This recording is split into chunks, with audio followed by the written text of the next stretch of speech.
What do you believe right now that's making you feel this way? And when you analyse it, you realise how irrational you can be at times. Every single one of our major customers and minor customers all shut their doors overnight. It's not sales per se, but the outcome of it is because people get to know you, they get to see you. Making those efficiencies to maximise service profits as well as just product profits. When you lose the enthusiasm, that's the point to move on.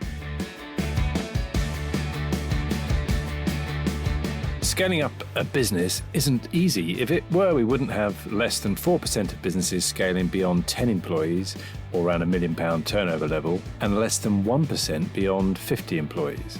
But the contribution that we make as owner-managers to our economies is immense and should never be underestimated, yet it can be a tough gig for all of us at times, and only other business owners truly understand the challenges that we face. And through ScaleUp Radio, we aim to help make things a little easier. We interview guests who have been where you are now and may have faced some of the challenges that you are facing. And they offer their thoughts and advice on what has worked for them, as well as what didn't. And we've also combined many of the lessons from these interviews and also through working with hundreds of owner managers over the last 10 years or so into a practical scale-up handbook that we've called the Entrepreneurial Scale-Up System, or ESUS. And it's for owner managers like you and me as we navigate our own scale-up journey.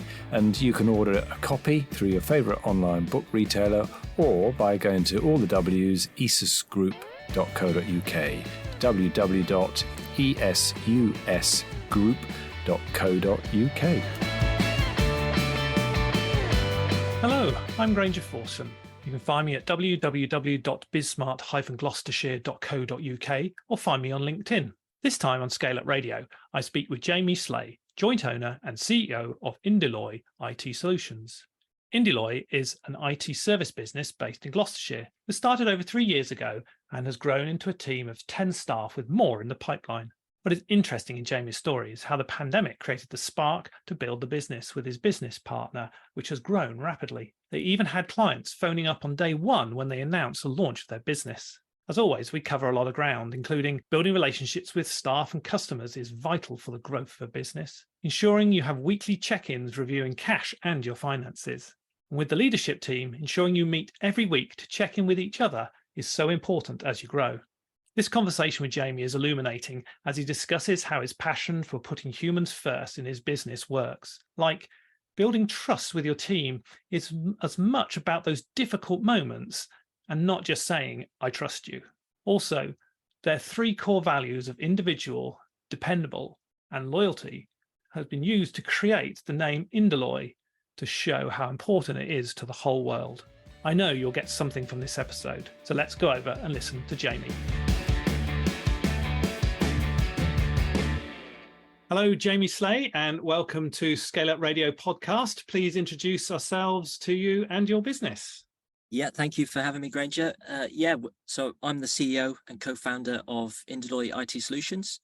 We're a Gloucestershire-based IT solutions company that are very proudly putting humans back into technology. And we do that by offering exceptional human service and very much focusing around hardware, software, sustainable solutions and cyber solutions. So putting human back into business, into tech business even. So brilliant. Yes. Okay. We're definitely going to have a conversation around that and what that means to you. But let's get a little bit more understanding of your business. So how big are you? How many staff? Yeah, well, we've grown rapidly. So it's our 3-year anniversary this August coming. It's been quite a journey of rapid growth. So this year, we will hit 10 employees for the first time. We've been on 9 for the last year and a half, and we've got plans to add 1 or 2 to that early next year. So if we say 10, and value-wise, revenue is in the multi-million pound. Brilliant. Well, that's very good for 3 years of growth and activity in terms of doing that. So you talked about in terms of your business model, IT services, hardware, software, cyber, in terms of doing that. So give us an understanding. What does a typical client need from you, get from you, etc.? Yeah, well, so we we pride ourselves on helping clients with anything really. We're very much just as I am personally a bit of a jack of all trades. We've been in the industry a very long time as individuals, myself and my business partner, and during lockdown everybody needed hardware and software. Everyone needed to work from home. Laptops had almost disappeared and monitors were impossible to get hold of. So we've really built the business around providing the basic hardware and software infrastructure that people need to grow their businesses. And as we've got to understand our customers, we've been able to scale and provide more services. So one big area we focus on is cybersecurity. It's an area that my background is in. And the other area is sustainable IT. And a lot of people think of technology as being this big burden on the planet, which it is. But there are some incredible sustainable solutions out there. And we've managed to build up a portfolio of clients from FTSE 50, sort of billion-pound organizations with 20,000-30,000 employees, from people that we've known and worked with in our previous roles. We've got wholesalers, dentists, veterinary practices, legal practices, some of those international, right down to startups and 2, 3, 4, 5 employer organizations. So it's a really nice blend of organizations and industries that we get to work with and support. That's a huge range of 20k employees down to startups that probably only got a few employees. That's really interesting in terms of that. And so, I mean, they must have very different needs. Do they or do they not? Are they all very similar, but they're just different? Give us some understanding. They absolutely do. They absolutely do. Yeah, I think it's really the approach we've taken with Indeloy. So Indeloy is built on 3 core values. So individual is the IN, where we treat everybody as a unique person, a business organization. There's no one size fits all approach. Dependability is the DE, which is that sort of trusted, reliable, dependable partner that you can trust to get the job done. And loyalty is the LOY. And that's really sort of epitomized our growth from our beginning, is that we have clients today that we have been working with as individuals for 20 plus years, big enterprise organizations, small, medium enterprises that trust us to look after them in their unique way. Wow, that's really interesting. So not only have you built a business around 3 values, you've actually intertwined it within the name of the business even. Wow, that's interesting. So where did that come from as an idea? Well, that's a great story, actually. It was a long weekend in the summer of 2020, and we were trying, I imagine, as a lot of other business owners out there, trying to create that name and scouring the internet, trying to think of favorite buzzwords and all this other stuff that would get you seen and build instant brand reputation and all this other stuff that you try to do. And we failed miserably with a number of names that were associated to, let's say, less desirable activities. So we destroyed all of the initial concepts we came up with. And it was actually my business partner, Dave, that said, why don't we list out some values that we have that we share? And next thing you know, we listed out all these values. We picked the 3 of them, really liked how it sounded, slept on it, had a look on Companies House, and there was nothing. We were unique. It was the first ones. And we spoke to a couple of customers that we knew and said, you know who we are, you know how we operate. We're thinking about this name. Do you think this sums up your experience of us? And they all said, yes, it's 100% you. And we stuck with it. Brilliant. Oh, that's really fascinating. And to bring values into the name of the business so it becomes who you are even more in terms of doing things. Yeah. Excellent. Well, tell us about, so you've got huge range of customers in terms of size and requirements, and everyone you treat as individuals in terms of, because that's your values in terms of doing that. So what's the marketplace like? What's it like for you guys to try and how do you go finding huge clients versus little clients? I mean, Well, we've been very fortunate. Starting the business, we had an established set of loyal customers, really, that we'd worked with over different industries. And the first thing we did was share that our story had started really on social media and to our friends and colleagues. And a lot of those customers literally rang us in the first 2 days to say, where do we place the orders? It was quite surreal, actually. You know, I think we just came out of the summer lockdown. You sat in your home office. It was a roasting hot summer as well. We had no systems or infrastructure. We didn't even have a logo or anything, and customers were asking us to place their orders. So we were very fortunate to be in a position that a lot of new startups don't find themselves in. And the lovely thing in the last 3 years that we're really, really proud of is that all of those new customers that have come on board, each and every one of them has been a referral. And I think that really for us is testament to the exceptional service that we promise our clients, is that they've gone above and beyond to recommend other customers based on how well we've looked after them. And I don't think there's any better way of taking on new clients than that, really. Just writing that down. Well, that's really interesting. So take us back then. Okay, so let's talk about then that startup. Why did you decide to start the business? You talked about you and your business partner. Did you start with a group of employees? You know, what was that initial start, and what was the driver for it? Well, that's another interesting story. Lockdown and COVID was probably the really big influence on that decision. So in January 2020, my now business partner, David, actually left his employer. So he worked in the IT sales industry. And I'd always worked on the opposite side, but buying and managing products and suppliers for defense contractors. And we'd known each other before. We'd known each other for about 13, 14 years and worked together on and off. And he left his current employer and he came to work with me and help me with my previous business that I was running for two owners over in Germany. And they were a very niche company. They're focused on open networking. And he joined. We got up and running, and then of course February, I think the first warning kicked in. I think David finished his training, went back to Sheffield, and we were told that COVID had hit.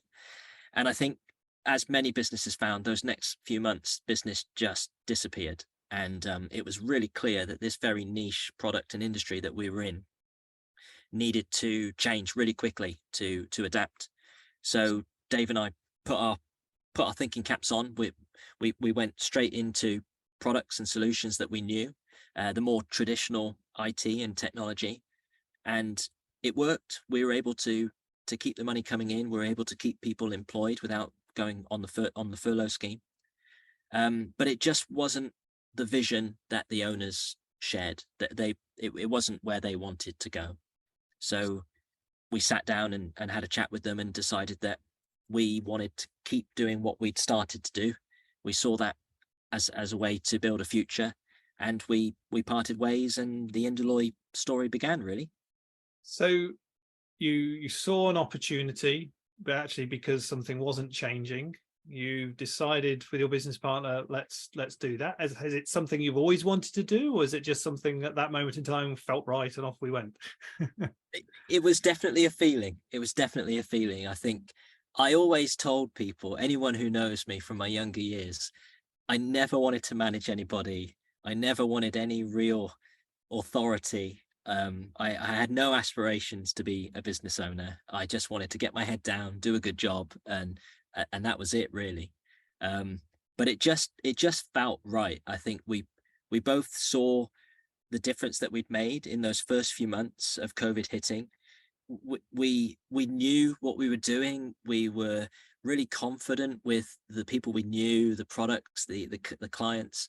And it just all made sense, really. It just all made sense. And we just as soon as we spoke to the owners and they agreed, and it was clear that we were on two different paths, it almost just gave us the green light dive in and do it. And as many people I've spoken to have said, COVID was really that catalyst that just said, if you're not going to do it now, when are you going to do it? You may as well throw yourself in there and try your best. And that's what we did. Yeah, it's very, very similar to what I did in terms of joining Bismart and building my own business around a franchise. So it was COVID that sort of did that. So I want to go back to one of your opening statements now, still talking about the sort of the marketplace. You talked about putting human back into technology. What do you mean by that, and what is it? At the end of the day, Dave and I are very people orientated people. We like to use the phone. We like to talk to our customers. We like to see people face to face. We believe in relationships with people, and our whole reputation personally over the years that we've been in business has sort of stood the test of time, in that people know us to be, trusted, reliable, friendly, loyal people. And the IT industry, technology is moving at such an incredibly rapid pace. And we've had the pleasure, displeasure, I suppose, of working in organizations where people just are numbers and they're not truly cared for and treated in the way that we would all like to be treated. And we happen to be really passionate and knowledgeable about technology. So it just sort of made sense to take that human element of wanting to be relationship-based, people-focused, people-driven, and then being able to help people navigate the complexity of rapidly changing technological world that we live in, and bringing the two together. And even with all the changes now with AI making such a big impact, you always are going to need someone to help you understand that and navigate that in some way, shape or form, at least for the time being. So that's our focus, to make that a reality. Well, even with all the chat GPTs of the world, you still need someone to ask it the question in the first place for it to then start thinking about an answer for you. So very much so. You still need humans. So you talk about, relationships. We talk about people-driven focus in terms of your attention. What's the team like then? How have you've grown quite rapidly? You're 10 employees within 3 years. How do you find the right team? Well, I'll be very honest and say it's been trial and error over the first 3 years. I really hired my first people in my last job, where I was running that for someone else, and that was my first sort of exposure into the management landscape. And Dave had never been in a position where he had ever hired anyone before either. So the first thing we did is we went and worked with a HR consultant locally who was extremely people driven and people focused. So much so that I actually picked her to work with, because of all the HR people that I'd met in the networking events, she was the only one that talked about growing and supporting and scaling people and giving them opportunities to develop and thrive. Whereas at the time, obviously, the way the business landscape was, all the other HR professionals I spoke to talked about helping to manage redundancies and letting staff go. And it was a super positive pitch against a really negative pitch. And we've been working with her ever since. And we sort of set about trying to put ourselves into the people that we wanted to join the business. So it was very much passion based, someone who had that drive and that real desire to be around people, that wanted to be in a environment where we communicate and that we share and that we're transparent and people are trusted and looked after. And it was very difficult. I won't lie, it was very, very difficult to start with. And of course, you get excited, you fixate on certain things. And we've made some mistakes along that road. But we've actually built up very organically, I'd say, a really solid team where we've been able to blend a few different personalities, different backgrounds, different age ranges, different experiences.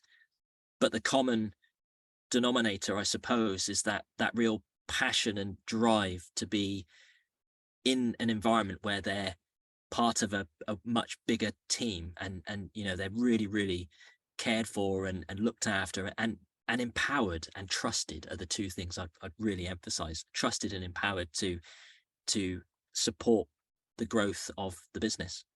And those two words, I think, are very important in any business: empowerment and trusted. Because actually, as humans, we are most successful when we grow, when we're challenged to think, use that amazing brain that created us, why we became what we are today in terms of doing that. And that only comes from someone trusting you to make mistakes, through learning, because learning comes from mistakes, and having that trust to be able to do that. But then the empowerment that then enrolls and comes along with that is fantastic. So beautiful words, empowerment and trusted. So I'm going to be a little bit nerdy on that, because I both you and I are also in the human business networking group as well, and the accreditation that comes with that. But let's just give me some examples. How do you build trust in your company and the empowerment structure? Because lots of people say it.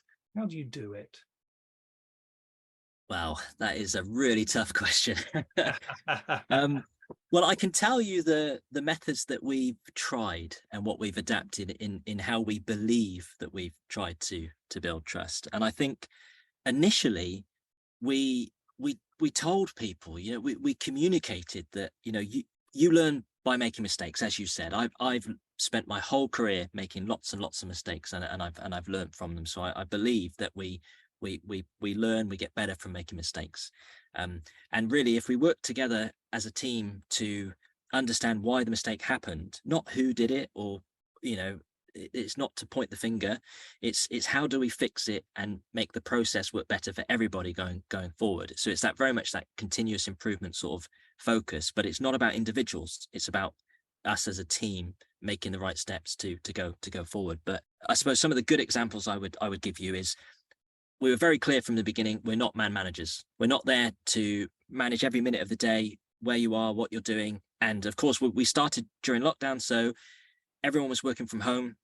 It was a big change to people, but we didn't care where people were.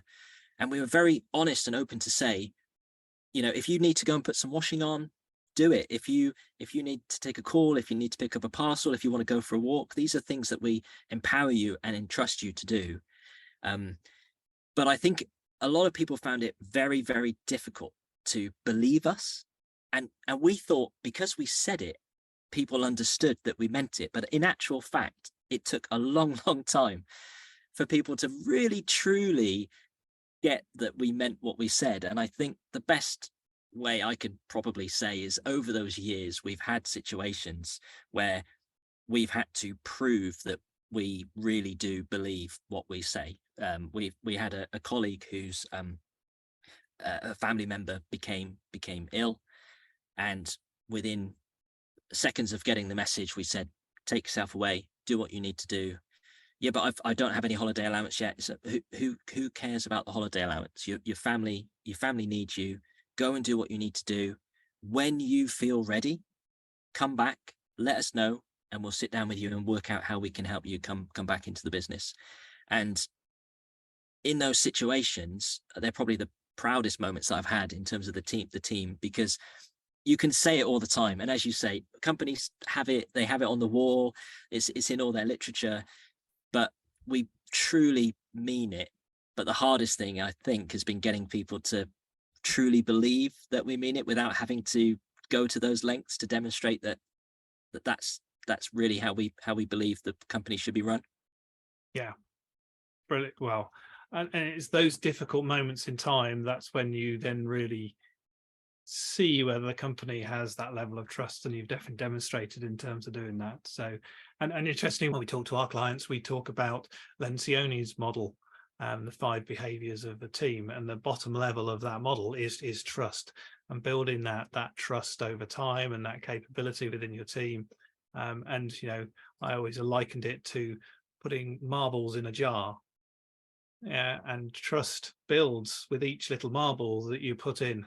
And it builds up over time, and when the jar's full, then you'll probably have that trusting feeling within the business, but it's in a jar.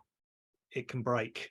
Yeah. So you can actually break it easier than you can build it, and you have to restart. And it's just that little small. And that's why I wanted to ask that question about trust, because trust isn't something you can just say. Trust is something you build over demonstrating of lots of little things. And you've just given some fantastic examples of that.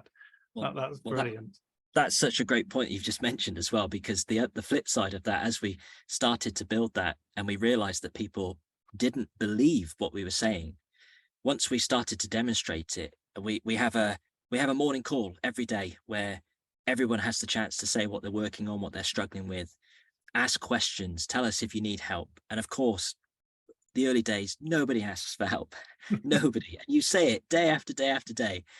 And then when something goes wrong, you say, well, why didn't you ask for help? Oh, well, I didn't want to. It's like, well, we've said it every day. And then in that moment, it's so easy to then come down hard on them or to get frustrated and then break all that trust that you've built. Or so it's so difficult to start that path and then maintain it in those really crucial, difficult moments when they don't do what you've said. They don't believe you. They don't engage with you. And I suppose the human part of you wants to react and get frustrated. But you know that one mistake will ruin all of that trust, and potentially not just for that individual, but the colleagues in the team that see and experience that as well. And it's been very, very tough, but I believe we've been managing that really, really well. And I hope if the team were interviewed, they would say that I would love if they said that they were trusted and empowered in their roles as a result of that. Awesome. That's what trust is about. Absolutely. It builds up over time in terms of doing that. And actually, I often say, and something that I've learned is those moments when someone says something and something's gone wrong, you feel your gut constrict and you want to, and that's the moment when you go, thank you.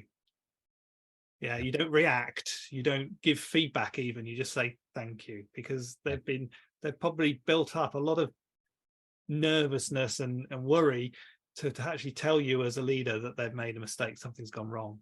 Yeah, and that's that moment in time. So, well, thank you for this conversation, Jamie. It's been awesome. I knew we would definitely do that. So let's move on a little bit more in terms of business decisions. So you've seen the growth over the last 3 years. So what's worked for you in terms of marketing and tactics? How have you managed to find? Some of them have just phoned you up on day one. I mean, that's awesome. Yeah, but what's been going since then? Yeah, well, I say we had a very fortunate start for sure. And I think the biggest sort of marketing activity that paid off for us was just going and talking to people that we knew, people that we've worked with, and saying, this is who we are. We've started the business. We're passionate about providing exceptional service. We're built on these values. This is what we're looking to do. If there was an opportunity to work with you, knowing who we are and how we operate, we really cherish the opportunity to help you. And sort of 8-9 times out of 10, they came through and they paid dividends. And then as I mentioned earlier, referrals has been the other key area where a lot of our new business has come from. Once we take those customers on board, they then are hopefully really excited about what we're doing, and then they tell people that they know or recommend businesses. And the other big area has been networking for me. I've really thrown myself into local networking circles and found the right networking circles, I should say, because I think there was a lot of the old it's the old Western analogy where those guys used to sell medicine on the wagons, and it wasn't actually the snake oil sellers. Everyone tells you when you start the business, as long as you've got about 10 grand, seem to be the magic number for everything, they would give you the answer to take your business from 0 to $1 million overnight. And of course, there's some of those networking events that just by turning up, you're guaranteed to get flooded with orders. And that's not the case in my experience. But I'm also a very emotive, very personal, very honest individual.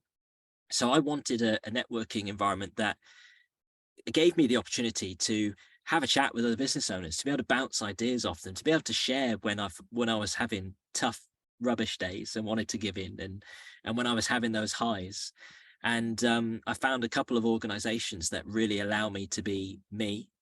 And over that time with those individuals, you build up that trust and that rapport, and then you get opportunities to help them when that comes around, and they in turn have helped us immensely. So I suppose that's probably the main three areas that we've focused on in terms of growing the business. Brilliant. Yeah, and small businesses also, they all start there in terms of their growth. In terms of that, you've had that bonus start with people phoning up and wanting to work with you guys in terms of that. So cash is king. Cash is so important in business. How do you keep an eye on cash? Yeah, well, it was even more crucial for us because when we started, Dave and I, we sort of bootstrapped the business with our own savings. So we took our money and threw it into the business. And I think it's fair to say, I think Dave would agree with me, that those first few months spending money were really, really tough because it's your money and you become super, super protective of it. And you know that you need a website, you know that you need a marketing plan, you know that you need to recruit once you get up and running. But a lot of it you need to speculate to accumulate. And when you're throwing your own money and not knowing with certainty that that's coming back to you, it feels awful, and it takes a bit of getting used to. But we have managed our cash really, really well. The first hire that we made, we brought Stanislava into the business as our finance manager. I'd worked with her before, and she joined us about January 2022. So about 5 months in, I was managing the finances and cash myself. Not an area that I'm experienced in, but I am fortunate that my wife is a very capable and qualified accountant and tax advisor. So I would like to say that she gave me lots of advice, but she told me I couldn't afford her advice, so I had to do most of it on my own. But we really tried to make sure that we weren't spending more than we were bringing in. We were trying to be really, really cautious those first couple of months. And then ever since Stan has joined the business, and even today, we have a weekly cash flow check-in, Yep, where we just look at our key statistics. I think those, those whole key performance indicators, just to say, how are we looking week on week, month on month, quarter to quarter, looking at what we budgeted against what we've actually done. And I would say, as someone who was never a finance person, I dreaded sitting and doing the finances. I really did. The quicker you get your head around cash flow and actual profit, net profit, and tax and VAT, and the quicker you get just a basic understanding, the easier it becomes to actually start to understand and grow your business. Because if you get stuck on any of those things and you start to grow and you have to make these decisions on people and planning and tax returns and all these things, it can become really overwhelming.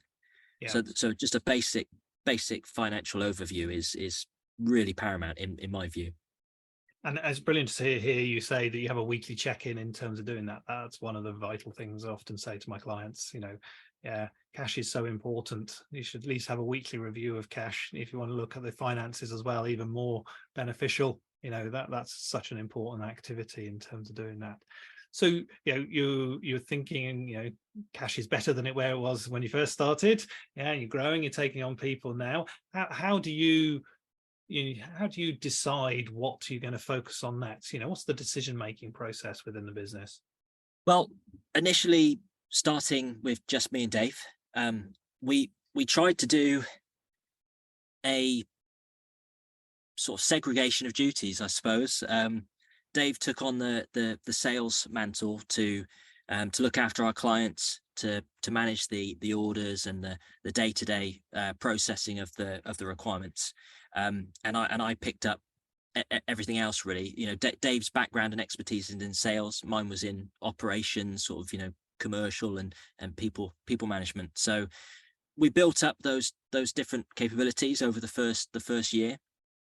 Slowly started to recruit a few more people, but all of those early decisions were made with me and Dave. And I think the early days, I'm laughing because Microsoft brought out this Viva Insights thing where you get this email telling you how many hours you've spent on Teams calls with certain people.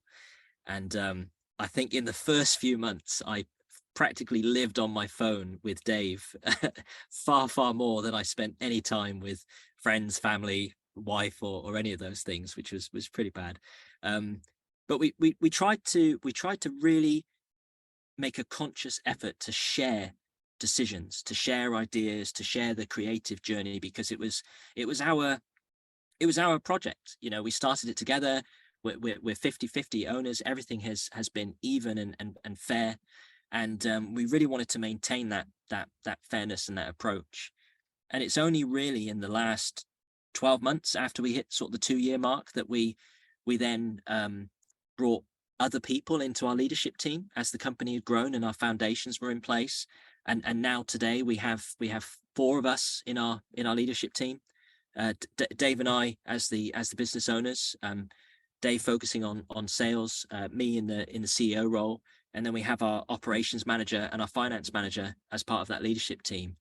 And every week we sit down, hour and a half every week, and we go through our, key areas, key issues, key highlights, celebrating the wins, the successes, some of the projects that we're working on, where we are. And we just have that check-in. And if there's any decisions to be made, we try to discuss those rationally and non-emotionally, and then make a collective decision between us. And that is very much our goal, to make it a democratic process as much as we possibly can, where we're all moving in that same direction. Brilliant. Wow, that's a really interesting process in terms of doing it every week, hour and a half. Yeah, a leadership team meeting. Very vital. I wish lots of businesses, small businesses, got that and got their head around that and make that happen, because and it's important in those meetings as well, as you talk about, checking in, highlights, issues, but actually talking about the issues and trying to fix some of those issues in the meeting. It's not meetings for meeting's sake. It's meetings to make some decisions and move the business forward. So very good. So one of the other aspects you talked about, cyber, in terms of supporting clients. Okay, and everyone's talking about that in the industry at the moment. There's lots of people out there in terms of doing things. So what drives you crazy in the industry in terms of cyber? And if I gave you a magic wand, what would you do to try and fix that specific thing? We could do the whole IT industry, but that'd be too big. So let's talk about cyber. How do I say this without making enemies? What drives me crazy? I think there's too much use of the word cyber, which I absolutely hate. But of course, the industry recognize it. People recognize it. But in my experience, you walk into a room with 20 business owners and 18 of them don't have a clue what cyber actually is or what it stands for or elements. And the reality is it's just a word that's been used to encompass a multitude of different solutions and capabilities and tools and strategies that help your business. So the very first thing that we're really passionate about doing, which again is focused on the business being a people-focused business, is we try to cut out all the jargon and all the complexities, and we just break it down into its basic process. So there's a lot of organizations out there that will, you can see the websites, digital transformation, cloud migration, and all this other really high level stuff. And they throw all these stats at you, and there's a bill at the end, and they'll project manage the whole thing.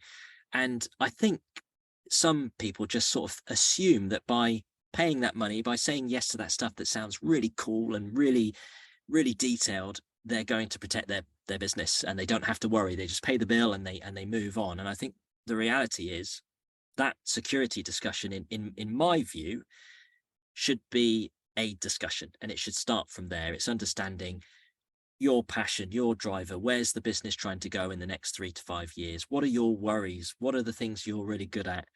And you slowly start to understand your client and then you can tailor and explain and demonstrate some of those solutions that will enhance their safety and security online, that will educate their employees to make better informed decisions with things like phishing and various different malware attacks, and make it more of a cohesive, joined up effort to educate the client, but also make them aware that you're there for the long term. You're going to work with their best interests at heart.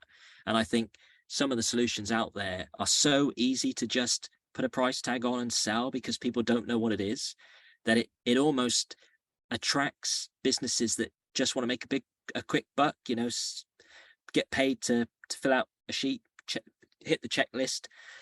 The company owner feels safe and secure, and then they get hacked, and that organization is nowhere to be seen. And I think that's probably my biggest frustration when it comes to cyber and that whole security environment.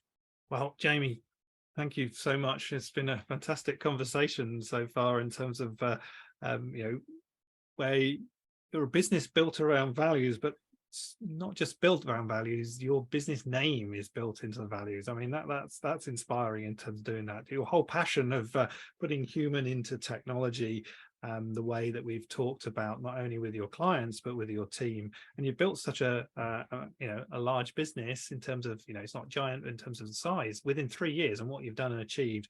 And there must be something really there in terms of knowledge and capability for clients to phone up on day one when they know that you're building up a business to join you in terms of your capabilities and skills. And the real conversation led to, this discussion of trust and how you build trust in your team, and how you've really articulated in terms of that building up over time. And it's those difficult moments in a business where you have to make a decision of, trusting your people and giving them that trust and that capability. But just building your business through referrals and the structure around that, thinking about the cash and the cash management, and the leadership team structure and how you've got that meeting. You've built so much, which are the key fundamentals of a business right in the very early days of a business in terms of doing that. So it's been a fantastic conversation, and it's been a real joy to see all those different elements come to life within this conversation today. So thank you so much for that. What I'm going to do now is we always finish off this with a quick fire round. So I've got a few questions, short answers if you possibly can. Doesn't really matter if you don't. I'll try my best. If we go back to younger you, what advice would you give yourself? Get a plan. I think I just drifted through life assuming that a strong work ethic was going to get me where I needed to be, but I didn't know where I wanted to be. So I think I spent too long in roles that I should have moved on from. And had I have known where I wanted to go and what I was aiming for, I think I maybe would have made those decisions a bit quicker in hindsight. Brilliant. Yeah, great answer there. Which books do you read or do you recommend? The best book I'd recommend personally, having been on a personal development run for the last several years, As a Man Thinketh, is probably the one that I go back to all the time. I just find the concept of the power of self-talk and knowing that you are in control of what happens to you and where you're going. And if you can master that self-talk, you can master anything. And the nice thing about that book is it's nice and short, so it doesn't take too long to read, but it is just packed full of inspirational and motivational quotes and advice. I go back to it all the time. Awesome. Thank you. Podcasts? Do you listen to any podcasts? Any that you recommend? I do indeed. Diary of a CEO with Stephen Bartlett is brilliant, absolutely brilliant. There's some great guests on there. Highly recommend that. I've also, when I was starting going through my personal development plan, I was listening to The Mindset Mentor, an American guy whose name escapes me now, but that was on Spotify. And it was, I would describe it as a bit of a tough love podcast, but it was very much about taking action and being decisive, and a multitude of health and well-being advice on there. And that those two are probably my go-to for a little bit of inspiration and a bit of self-love. Brilliant. So onto your phone now. Are there any apps on your phone that make a difference for you? Oh, well, I am a workaholic. So thankfully, the fact that the Office 365 suite, so Teams and SharePoint and Outlook and some of those apps are on my phone, that makes my life really, really, really easy. So I can work from anywhere. I'm not a big user of the phone and technology, to be fair. I think I would say probably my most used app would be YouTube. I like watching some gaming videos in the evening to sort of unwind and relax, and that's probably my go-to app for my personal interests. Interesting. My partner would say you spend too much time on YouTube, Mr. Forson. So yes, I know that feeling. I do. I enjoy that type of interaction to unwind. So yeah, brilliant. My favorite question of all: who's had the most influence on you as a business leader? Oh, wow. As a business leader. So I think there was one person in my career early on, a guy called Andy Holder, if I could use his name. He was the manager for us when I was sort of starting out my career, and he took the time and energy to sit down with me and work on my CV, my interviewing techniques. He gave me trust, and he helped me go from where I was into a supply chain role, moving into an office environment, which pretty much sort of kickstarted my career. It gave me that real drive and interest to get into something that I really loved, which was all around data and processes and talking to people and keeping everything working. And I think if he didn't make that effort and he hadn't have given me that kindness, I don't think I would have had some of the opportunities I had. And I always remember him for that, and the faith that he had in me. I think that really instilled that focus on people and treating people the right way. And if it's a bit of a cop out as well, but I would say my dad would be the biggest influence that probably impacts on who I am, how I act, how I engage with people. Is my dad was a workaholic in the military, very, very, very sort of tough guy, but he had a reputation where he everyone knew him. He talked to everybody, he treated everybody with respect. He always tried to do the right thing. And I've always tried to model my leadership style and the way of working with people and talking with people very much around my dad and how I saw him growing up. And finally, Jamie, how can people get hold of you? The best way to reach me is on LinkedIn. I share quite a lot of open, raw, personal information about my life, about my work experience, and all the successes and equally the failures that we've had along the way. So LinkedIn is the place to get me. I tell people now that I'm too old and too lazy to manage multiple social media accounts. So that's my go-to is LinkedIn. And I just love to talk to people. So reach out, get in touch, and I'd love to have a chat and have a discussion with anybody that doesn't know me already. Jamie Sleigh, thank you so much for this fantastic conversation about humans and putting them into business. And it's been awesome. Thank you. Yeah, thank you, Granger. I really appreciate the opportunity to come on and share and have this chat with you. So thank you. I hope you enjoyed that discussion, and if you're building and scaling your own business, you might well be interested in our book, The Entrepreneurial ScaleUp System. And it's exactly what it says on the tin. It's a practical handbook around scaling a business in a structured way. And you can order a copy on all your favorite online retailers, including an audio version, or you can find it and other supporting resources on our website, www.esusgroup.co.uk. That's esusgroup.co.uk, which is esusgroup.co.uk.